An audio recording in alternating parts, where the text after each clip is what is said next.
in an embarrassing U-turn for the new British Prime Minister. Her new Chancellor will reverse almost all tax cuts announced in the government's mini-budget. Joining us live now, Chief Investment Officer at the Motley Phillips. Scott, good morning to you.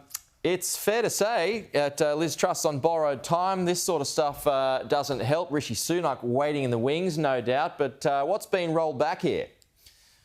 Yeah, Pete, good morning. Almost everything is the answer. Basically, the personal income tax cuts that were announced had been rolled back. The 2-year energy price cap is now going to be reviewed in April. We know, of course, the company tax cuts have already been announced, or the rollback had been announced before Kwasi Kwarteng left that particular post. So almost everything of those tax cuts, the government has belatedly realised these are unaffordable. And frankly, from a market's perspective too, was doing untold damage to the pound and to the UK economy.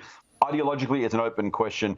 We saw there was comments from the new Chancellor, Jeremy Hunt, saying effectively, I'm a conservative. I believe that individual taxpayers should retain more of their money. That's a deeply held conservative value, is his quote.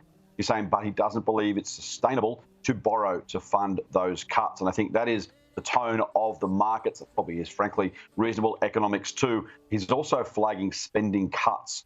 So far from a budget that only a couple of weeks ago was announced as a big spending, big borrowing budget, we've now got almost 180 degrees.